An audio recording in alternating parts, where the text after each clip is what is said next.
महाराष्ट्रातील विधानसभा निवडणुका जसजशा जवळ येत आहे तसतसे राजकीय वर्तुळात निवडणुकीचे तापमानही वाढत आहे। महाराष्ट्रात ऑक्टोबर 2024 मध्ये विधानसभा निवडणुका होणार आहे। सर्वच पक्षांच्या उमेदवारांकडून तिकीट मिळविण्यासाठी जोरदार प्रयत्न सुरू आहे। तसेच काँग्रेस आणि भाजप दोन्ही पक्षांचे हायकमांडही निवडक उमेदवारांची ओळख पटविण्यात व्यस्त आहे।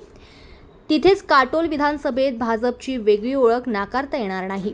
याच विधानसभेत भाजपकडून संभाव्य उमेदवार म्हणून अविनाश ठाकरे, माजी राज्यमंत्री, उपाध्यक्ष, ओबीसी महामंडळ हे नाव सर्वसामान्य नागरिकांमध्ये पुढे येत आहे।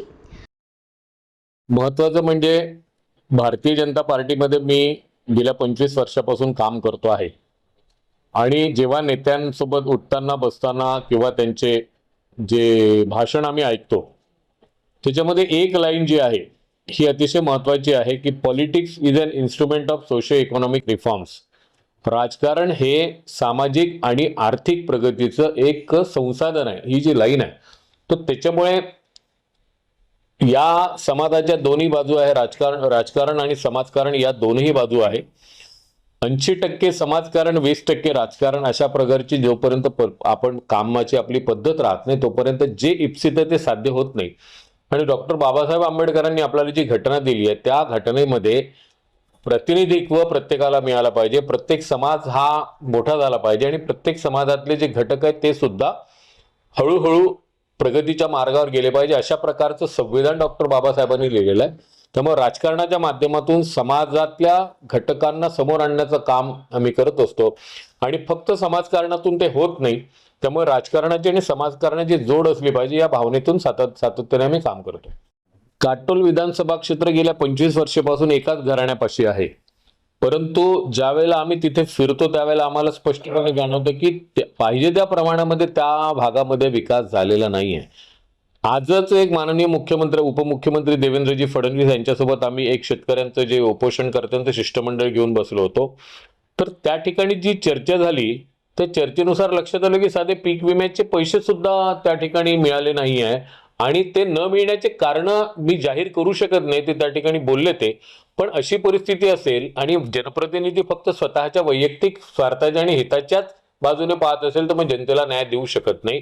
काटोल सभा क्षेत्रामध्ये करण्यासारखं खूप आहे। एक पूर्ण रेल्वे लाईन त्या भागातून गेलेली आहे, म्हणजे दळणवळणाचे साधनं मोठ्या प्रमाणात उपलब्ध आहेत, पण इन्फ्रास्ट्रक्चर डेव्हलपमेंटच्या नावाने शून्य आहे ना। तिथे MIDC उभी झालेली आहे। आज एखादी MIDC मध्ये एखादी इंडस्ट्री येतो म्हटलं तर किमान 132 kVA ची इलेक्ट्रिसिटी अवेलेबल पाहिजे, पण काटोल विधानसभा क्षेत्रामध्ये त्या जनप्रतिनिधींनी कधी 33 kVA ची इलेक्ट्रिसिटी उपलब्ध व्हावी याकरता साधा पत्रव्यवहार सुद्धा केलं नाही, ही ती परिस्थिती आहे। हा 10,000 टन त्या ठिकाणी मोसंबीचं संत्र्याचं उत्पादन निघतं, पण त्याची सॅग्रिगेशनची व्यवस्था नाही, ट्रान्सपोर्टेशनची व्यवस्था नाही आहे। एकंदरीतच आपण बघितलं तर तिथल्या स्थानिक लोकांच्या खिशामध्ये पैसे जाईल अशा प्रकारच्या कुठल्याच व्यवस्था नाही आणि त्याच्यामुळे त्यांचं जे जीवनमान आहे हे इतरांच्या तुलनेमध्ये अजूनही वरच्या स्तरावर आलेलं नाहीये, जे की राजकारणाचं पहिलं काम आहे, पण ते झालेलं दिसत नाही आणि त्यांच्या जीवनामध्ये परिवर्तन करावं अशी आमची इच्छा आहे, त्यानुसार आम्ही काम करतो। असं आहे, काँग्रेसचं गेल्या 70 वर्षाचं राजकारण आपण पाहिलं तर त्यांनी निवडणुकीच्या अगोदर घोषणा केल्या प्रत्येक वेळेला आणि त्या घोषणा नंतर बदलल्या।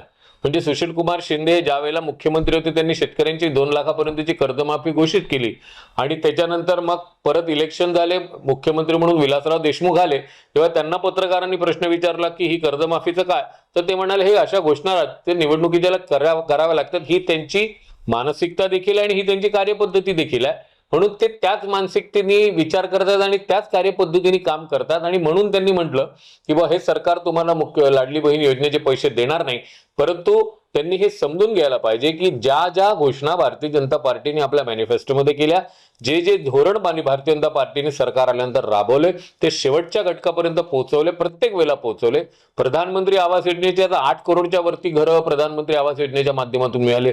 उज्ज्वला गॅस योजनेच्या माध्यमातून अनेक आमच्या भगिनींना त्याचा लाभ मिळाला. शेतकरी पीक कर्जमाफीच्या घोषणा आम्ही नुसतीच घोषणा नाही केली तर शेतकऱ्यांच्या खात्यामध्ये पैसे देखील वळते झाले. इमारत बांधकाम कामगारांसाठी ज्या योजना आल्या त्या त्यांच्यापर्यंत पोहोचवण्याचं काम झालं. महाज्योती सारखी एक ओबीसी साठी एक संस्था तयार केली आणि महाज्योतीच्या माध्यमातून ओबीसी विद्यार्थ्यांना शिक्षणाच्या सवलती मिळाल्या पाहिजे, फॉरेन पर्यंत ते एज्युकेशन मिळालं पाहिजे हे धोरण आणलं. आज महाराष्ट्रामध्ये संपूर्ण ओबीसीचे 36,000 मेरिटचे विद्यार्थी जे आहे ते त्याचा लाभ घेतात. आणि यावर्षी तर आपण युपीएससीचा टक्का पहा तर विदर्भामध्ये 7 विद्यार्थी IAS रँक झालेले आहे. प्रत्येक जे काही धोरण आम्ही बनवले असेल बार्टीच्या माध्यमातून, सारथीच्या माध्यमातून, महाज्योतीच्या माध्यमातून, हे सगळेच्या सगळे धोरण आम्ही राबवले आणि त्यांना दिलेले आहे. मराठा समाजासाठी धोरण राबवले तर अण्णासाहेब पाटील महामंडळाच्या माध्यमातून 1 लाख उद्योजक आपण त्याचे तयार केलेले आहे. धनगर समाजाच्या उत्थानासाठी 1,000 करोड दरवर्षी सरकार देत आहे. प्रत्येक समाजासाठी जे काही धोरण केले ते आपण जमिनीवर उतरवले भारतीय जनता पार्टीच्या सरकारने आणि लोकांना त्याचा लाभ मिळवून दिला. पण विरोधकांनी हे कधीच केलं नाही. त्यामुळे त्यांना अशा प्रकारची सवयच नाही करायची, त्यामुळे ते आरोप करतात. आणि आज लाडली बहिणीचे पैसे लोकांच्या खात्यात गेल्यावर सर्वेच्या सर्व विरोधक जे आहे हे तोंडघशी पडले.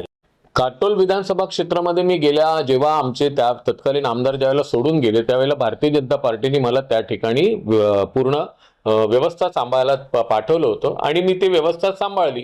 कुठेही आमदार सोडून गेल्याची भावना लोकांमध्ये येऊ दिली नाही. गावागावात गेलो, लोकांच्या समस्या सोडवल्या. भारतीय जनता पार्टीचं तिथे पूर्ण काम वाढवलं आणि भारतीय जनता पार्टीची मताची टक्केवारी देखील त्यावेळेला त्या ठिकाणी वाढवली.